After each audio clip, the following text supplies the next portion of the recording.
Dalam satu hadis di dalam kitab Arba'in An-Nawawiyah, Rasulullah sallallahu alaihi wasallam mengatakan, Rasul amri al-Islam. Pokok dari segala urusan itu adalah Islam.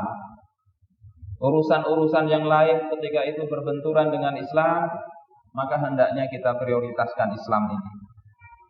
Wa amuduhu as-shalah. Tiangnya dari Islam itu adalah salat. Suatu bangunan tanpa sebuah tiang maka akan roboh. Begitu juga agama seseorang ketika tidak dibarengi dengan tiang yang kokoh, tidak dibarengi dengan bagaimana melaksanakan kewajiban sholat secara baik, maka juga kuranglah agama seseorang itu. Kemudian yang ketiga, Rasulullah mengatakan wa dzurwatu sanamihi al-jihadu fi sabilillah.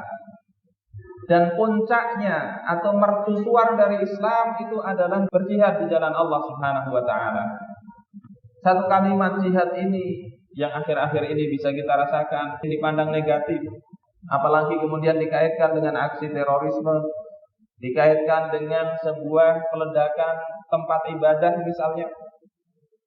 Maka hendaknya kita tetap terpegang bahwasanya jihad itu adalah ajaran Islam. Hanya saja jihad ini perlu dipahami bagaimana hukum-hukumnya agar kemudian tidak mencoreng Islam itu sendiri. Ada dua kategori jihad. Yang pertama adalah jihad dalam makna bahasa, yakni bersungguh-sungguh menjalankan ketentuan Allah Subhanahu wa taala, menghadapi masyaqqah, kesulitan, kita tetap melaksanakannya, itu berjihad di dalam makna bahasa. Termasuk nanti yang akan kita lakukan pada bulan puasa adalah berjihad melawan hawa nafsu kita. Sebagaimana kata Rasulullah sallallahu alaihi wasallam, wal mujahidu man jahada nafsahu. Orang yang berjihad itu adalah mereka yang melawan hawa nafsunya. Karena pada hakikatnya nafsu itu senantiasa meminta manusia untuk melakukan keburukan. Innan nafsa la ammaratun bisu. Sesungguhnya nafsu itu senantiasa memerintahkan manusia untuk berbuat keburukan. Nafsu itu adalah sesuatu yang ingin sekali menyelisihi dari wahyu Allah Subhanahu wa taala.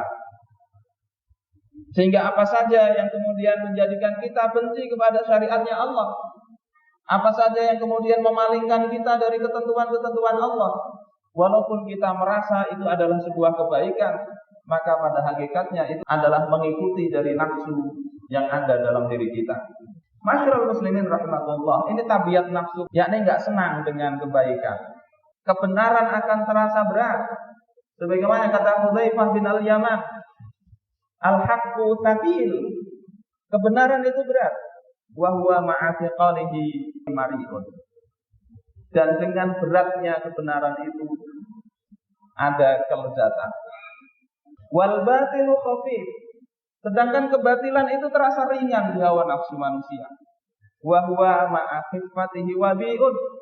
Tetapi bersamaan dengan ringannya kebatilan itu ada bencana di dalamnya. Sehingga kita memerangi hawa nafsu adalah dengan cara memaksa diri kita untuk tunduk kepada Allah Subhanahu wa taala, berjuang mengendalikannya sehingga kita bisa menjadi sebagaimana yang Rasulullah katakan, la yu'minu ahadukum hatta yakuna hawahu taba'an lima ji'tu bih. Tidaklah beriman salah seorang dari kalian hingga menjadikan hawa nafsunya mengikuti apa saja yang aku bawa. Hawa nafsunya mengikuti hukum-hukum Allah Subhanahu wa taala, walaupun itu berat, walaupun itu mungkin akan dipandang negatif di tengah-tengah masyarakat, maka berjuang melawan nafsu adalah dengan cara tetap melaksanakan apa yang Allah perintahkan. Kedua, dalam Islam itu adalah jihad fisik. Jihad dengan makna qital, dengan makna perang.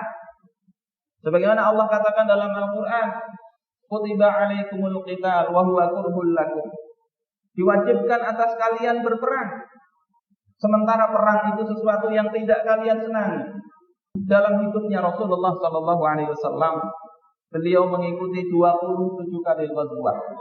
Ikut bersama pasukan walaupun tidak mesti terjadi peperangan. 35 kali beliau mengirim pasukan tanpa beliau ada di dalamnya. Oleh sebab itu maka ini juga bagian dari ajaran Islam. Tidak kemudian kita buang jihad dalam makna kita.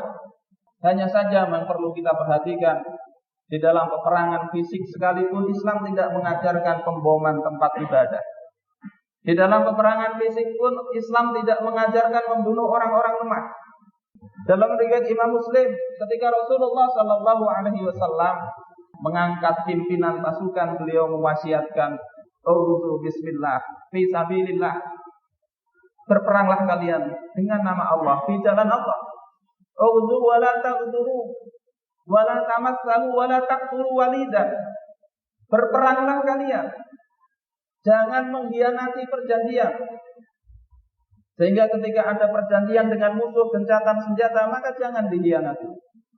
Wala tamassalu, jangan kalian menganiaya mayat. Musuh yang sudah mati jangan dianiaya. Wala taqtulu walidan, jangan membunuh anak-anak. Wa idza laqita aduwaka fad'uhum ila salati hisalin. Ini perintah Rasulullah. Kalau kalian bertemu musuh, maka beri tawaran mereka 3 perkara. Pertama, ajak masuk Islam. Yang kedua, kalau tidak mau masuk Islam, minta mereka jizyah, tunduk kepada aturan-aturan Allah Subhanahu wa taala. Yang ketiga, kalau memang juga tidak mau masuk Islam, tunduk kepada aturan Islam, tidak mau, berlindunglah kepada Allah dan perangi mereka. Masyarul muslimin rahimakumullah, inilah misi Islam. Jihad di dalam Islam bukanlah perang seperti perang-perang yang dilakukan orang-orang kapitalis barat. Seperti perang dunia pertama, rebutan wilayah jajahan. Perang dunia kedua, 50 sampai 70 juta manusia mati.